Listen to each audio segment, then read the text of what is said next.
hey, I think I figured it out. The best way to find antique tools is in your local auctions. Lately, I've been searching the internet for our local auctioneers' websites and Facebook pages, and I've been looking at their upcoming events and their catalog items and their photo galleries. And if you pay attention and look close, you can see some good treasures in their photo galleries. So, in the last couple of weeks, I've reviewed several auctions, and I settled on one that I wanted to go to. Now, yesterday we went to an auction, and the reason I went to this auction was for one item. And it was for this post vise. Now in the picture you can't tell a whole lot, but I made the trip down there and it wound up being worthwhile. And we'll talk more about this post vise in a minute. Let's cover everything that's on the table. So we went to this auction and we stayed for about 2 hours. Most of that 2 hours I was waiting on this post vise to come up. It was, like I said, 2 hours in. Now, along the way, some items were auctioned off that we couldn't resist. Like this Stillson 24-inch wrench. I got this for $2.50. So, any of you antique collectors, a lot of you guys would have this hanging on your wall. Now, I'll probably do a refurbishment, maybe a restoration. It's missing its spring that's supposed to keep tension on the jaw. And it has some cosmetic issues. But other than that, this is a good wrench. $2.50.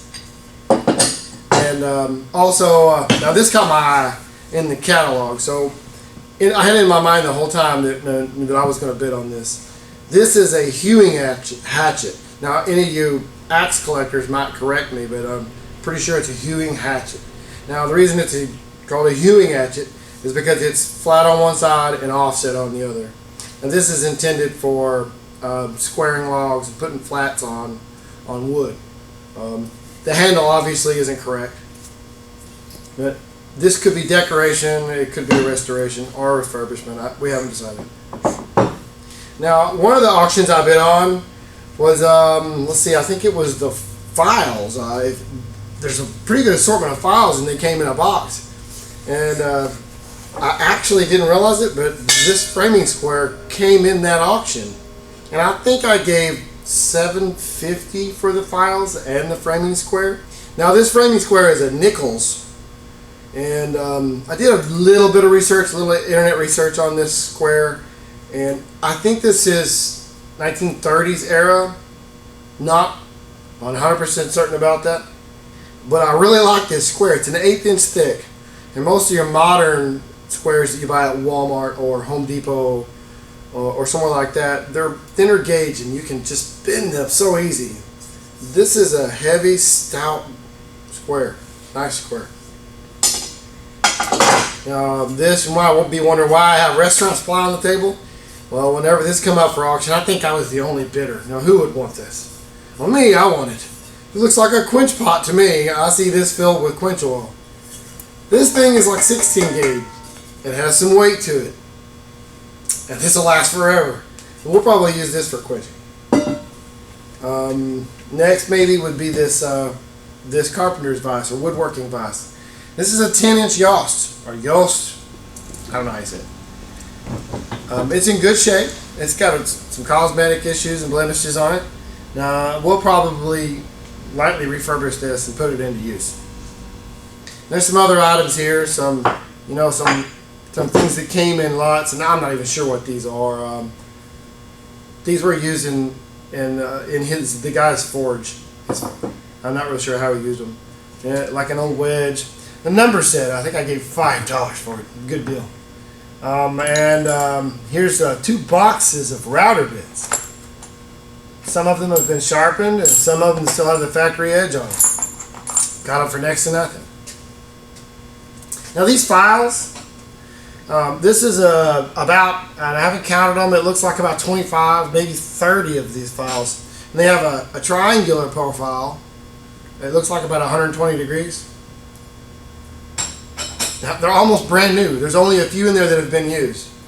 And also got some triangular files. They're 60-degree triangles. An assortment of round edge files. These files have round edges, so they're really good for profiling. They don't have a corner that'll dig in. We use a lot of these in the shop. And just some half round files. And this is pretty cool. There's a pretty good assortment of rasps that came in a box. And they're all sharp. They're all like brand new. And these big ones, a lot of knife makers like to make knives out of these. Now this one has 3 different cuts on it.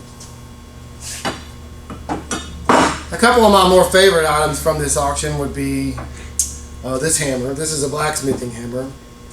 Now, I'm not an expert, so if I get this wrong, leave your comment down below. But I'm pretty sure this is a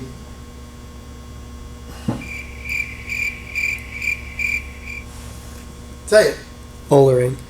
Okay. A fullering hammer or a fullered hammer. Now, if you are a blacksmith guru and you know more about this hammer, leave a comment down below. I'd love to hear it. I think this hammer is intended to be swung and not struck because of the handle shape. But, you know, this was a steal. I think I paid $7.50 for this. And I also really like this little hand vise. Now, I know you can get these. They're cheap. They still manufacture these.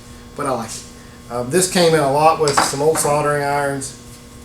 And this item here, this came in a lot with some other stuff. This is called a roto stripper. You actually chuck this on your drill and you use this to remove paint. But enough about all that. This is what I went to the auction for, and this is what I was most interested in. And it's in very good condition.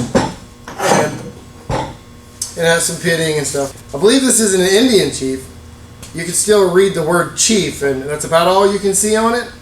But you know, it almost has to be an Indian chief based on that. And it's also a 50-pound vise. And this will probably be in an upcoming video. We'll probably do a refurbishment on this. We'll do some cosmetic touch up on it. We'll probably get the rust off of it, oil it down, and we're going to put this straight into use. We already have one blacksmith vise in the shop, but there's 3 of us, so this will be extremely useful. So, if you're looking for antique tools, or just antiques, check out your local auctions. You never know what you might find.